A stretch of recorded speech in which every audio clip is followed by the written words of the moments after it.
Good morning students. तो आज हम पढ़ेंगे कक्षा 6वीं में विषय गणित के अंतर्गत अध्याय 2 पूर्ण संख्या एवं पूर्ण संख्याओं पर संक्रियाएं, जिसमें हम पढ़ रहे थे प्रश्नावली 2.2। प्रश्नावली 2.2 में हम लिखित प्रश्नों को सॉल्व कर रहे थे, जिसमें हमने पिछले वीडियो में कुछ प्रश्नों को हल किया था। आज हम उन्हीं प्रश्नों में से कुछ अन्य प्रश्नों को भी हल करेंगे। तो यहाँ पर मैं ले रही हूँ क्वेश्चन नंबर 17। क्वेश्चन नंबर 17 हमको बोल रहा है, निशा ने 24 रेडियो 18,720 रुपए में खरीदा है।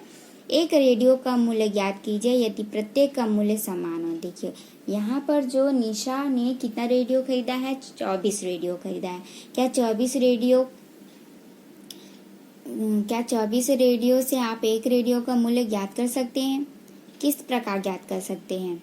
यहाँ पर बोल रहा है यदि प्रत्येक का मूल्य समान है, यानी कि जितना भी आप रेडियो खरीद रहे हो वो हर एक जो है वो एक ही दाम का है, एक ही मूल्य का है। मान लीजिए आप चॉकलेट खरीद रहे हो या पेन खरीद रहे हो, ठीक है। तो पेन यदि आप 5 पेन भी खरीद रहे हो तो 5 जो पेन है वो सारे 10-10 रुपए के ही हैं, ठीक है। वैसे ही रेडियो यहाँ पर खरीद रही है निशा, तो भले ही वो 24 रेडियो खरीद रही है, लेकिन जो 24 रेडियो का जो दाम है, जो मूल्य है, सबका एक बराबर है, ठीक है। तो यहाँ पर बोल रहा है कि एक रेडियो का मूल्य ज्ञात कीजिए। यदि आप एक रेडियो का मूल्य ज्ञात कर लोगे तो आपका 24 रेडियो का मूल्य आपको दिया हुआ है ना। तो यहाँ पर हमको ज्ञात करना है कि एक रेडियो निशा ने कितने रुपए में खरीदा है। हल नंबर 15, ठीक है। आपको क्या करना रहता है, सबसे पहले दिया है लिखना होता है। दिया है में क्या लिखते हैं हम, जो हमको दिया रहता है प्रश्न में। क्या दिया है कि निशा ने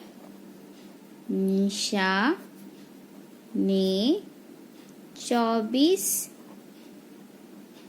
रेडियो 18,720 रुपए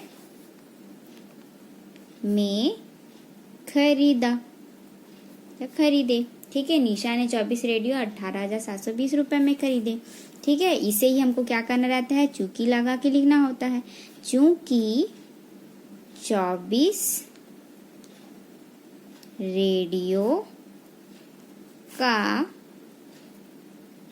मूल्य 18,720 रुपए है, तो इसलिए एक रेडियो का मूल्य कितना होगा, ये हमको पूछा है ना।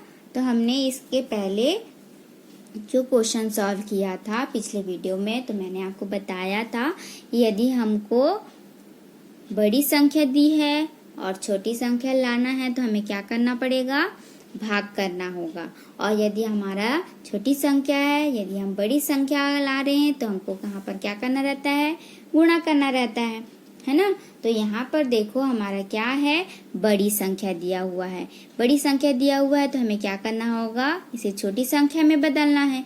तो छोटी संख्या में बदलने के लिए हमें क्या करना पड़ेगा, भाग देना पड़ेगा। क्यों भाग देना पड़ेगा, क्योंकि बार बार हमें इस 24 को एक लाने के लिए बार बार उसको घटाना पड़ेगा।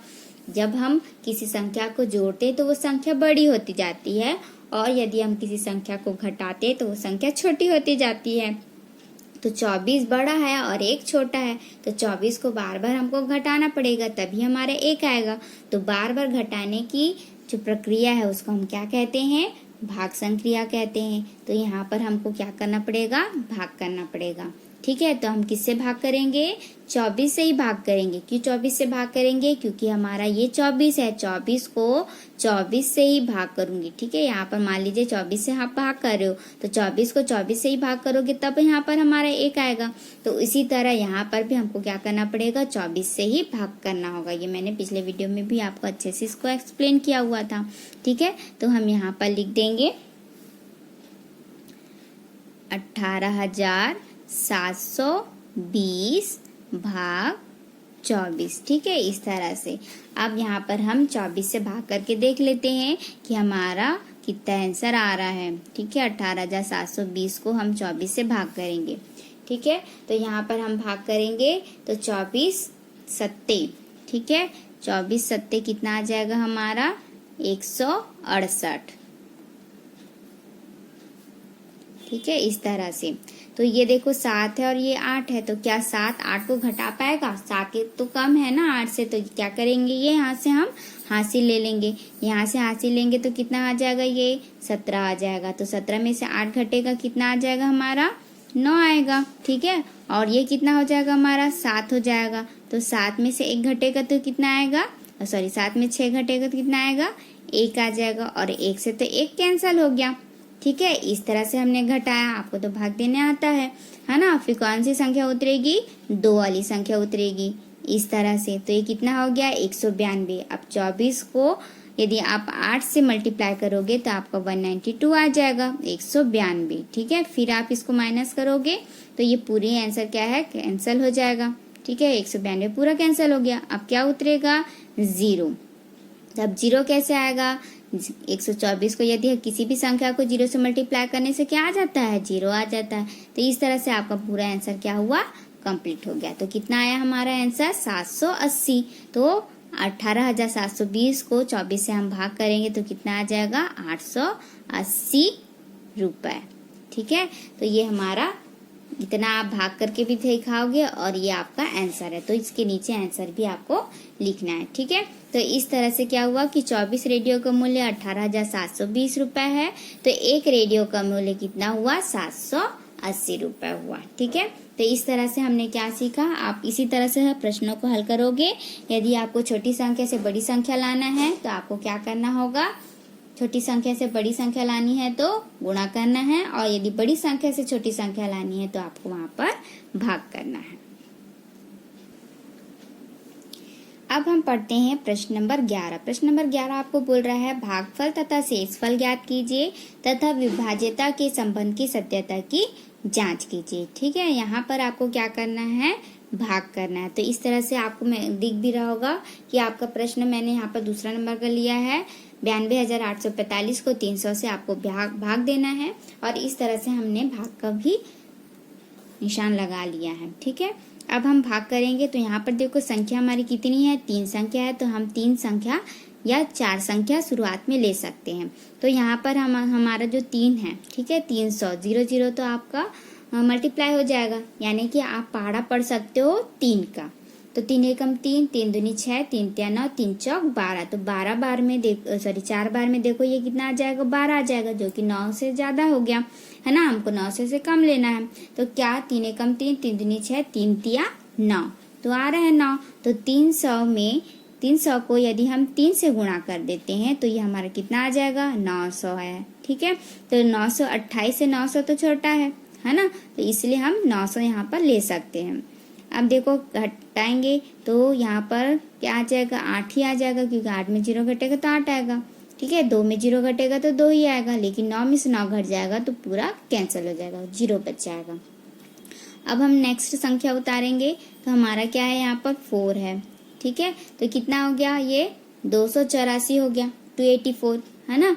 देखो यहाँ पर हम एक बार में एक ही संख्या को उतार सकते, डबल संख्या नहीं उतार सकते, है ना। अभी हमने देखा ना, हमारा तो सिर्फ 28 आया था, हमने 4 को उतारा है। ठीक, तो एक बार में सिर्फ एक ही संख्या। देखो यहाँ पर हमारा जो क्या है, ये भाजक है ना। क्या है, ये भाजक है। ये हमारा क्या है, भाज्य है ना। आप जानते हैं कि नहीं, आपने पिछली कक्षा में पढ़ा होगा। ये हमारा क्या होता है, भाज्य होता है। जिस संख्या को भाग देना होता है उसे हम भाज्य कहते हैं, जिससे हम भाग करते हैं उसको भाजक कहते हैं, जो हमारा आंसर आता है उसको भागफल कहते हैं, और जो लास्ट में बचता है उसे हम शेषफल कहते हैं, है ना। तो जो हमारा ये भाजक है वो जो है वो इस शेषफल से बड़ा है, इसीलिए हम यहाँ पर क्या कर सकते हैं, इसे छोटी संख्या से देना पड़ेगा।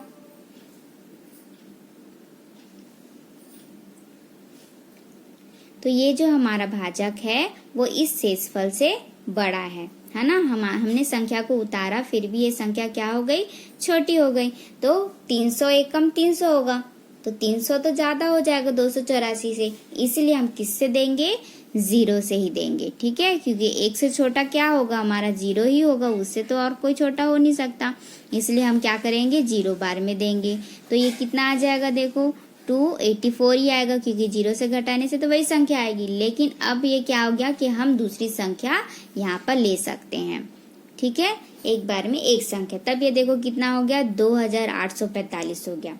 ठीक है, तो 3 के पहाड़े में 3 एकम 3, 3 दूनी 6, 3 तिया 9, 3 चौक 12, 3 पंचे 15, 3 छक्के 18, 3 सत्ते 21, 3 अट्ठे 24, 3 निया 27। ठीक है, 3 धाम तो 30 हो जाएगा, तो 30 3 यहाँ पर 3 आ जाएगा, है ना, जो कि ज्यादा हो जाएगा। ठीक, 3000 में आ जाएगा, तो इसलिए हम कितने बार में देंगे, 9 बार में। कितने बार में, 9 बार में, क्योंकि 3 निया 27 हो जाएगा, है ना, तो 2700 आंसर आएगा। तो 2800 है और ये 2700 है, 2700 छठा हुआ, है ना। अब घटाएंगे तो 5 4 8 में 7 घटा 1 और 2 से 2 घट जाएगा तो 0 हो जाएगा। तो इस तरह से कितना आया हमारा, तो देखो इसके बाद हम इसे सॉल्व नहीं कर सकते क्योंकि अब हमारे पास कोई संख्या बची नहीं। तो ये हमारा क्या है, भाजक है, ये हमारा क्या है, भाज्य है, ये हमारा भागफल हुआ, और जो लास्ट में बचा वो क्या है, शेषफल है। ठीक है, इस तरह से हुआ। अब आपको क्या करना है, विभाज्यता के संबंध की सत्यता की जांच करना है। विभाज्यता के संबंध क्या होता है, विभाज्यता संबंध होता है भाज्य बराबर भाजक गुणा भागफल धन शेषफल। ठीक है, जो हमारा भाज्य है, ये जो हमारा भाज्य है ना, उसको हम यदि भाजक और भागफल को गुणा कर देते हैं, इन दोनों को यदि हम क्या भाजक और भागफल को यदि हम गुणा करते हैं और यदि हम शेषफल से जोड़ दें तो हमारा यही आंसर आना चाहिए। इससे पता चलता है कि आपने जो भाग दिया है वो बिल्कुल सही किया है। तो क्या हमने ये भाग सही किया है, इसे ही हम जांच करेंगे। तो इस तरह से हम जांच करेंगे, क्या होता है हमारा, भाज्य बराबर भाजक गुणा भागफल धन शेषफल, ये हमारा क्या है, विभाज्यता संबंध है। ठीक है, तो हम यहाँ पर हमारा भाजक क्या था, 300 था, भागफल हमारा कितना आया था, 309 आया था, है ना, और हमारा शेषफल कितना है, यहाँ पर देखो 145 है। ठीक है, इस तरह से। तो अब हम क्या करेंगे, इसमें विभाज्यता संबंध ज्ञात करेंगे। तो देखो यहाँ पर कितना आ जाएगा, तो मैंने कहा था 0 से गुणा करोगे तो 0 0 आ जाएगा।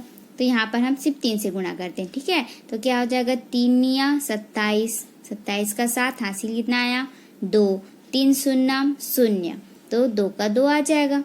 ठीक है, और 3 तिया 9, तो इस तरह से हुआ, और 2 0 हमारा 300 का 2 0 बचा। ठीक है, इस तरह से दोनों का गुणा करोगे तो इतना आएगा। अब इसमें क्या करेंगे, हम 145 को जोड़ देंगे। तो देखो आप जोड़ेंगे, 3 संख्या जुड़ेगी। इकाई से हम स्टार्ट करते हैं, 0 और 5 को जोड़ोगे तो आपका कितना आएगा, 5 आएगा। 0 और 4 को जोड़ने से 4 आ जाएगा। 1 और 7 को जोड़ेंगे तो कितना आ जाएगा, 8 आ जाएगा। और ये इसके बाद तो कोई संख्या बची ही नहीं, तो 9 और 2।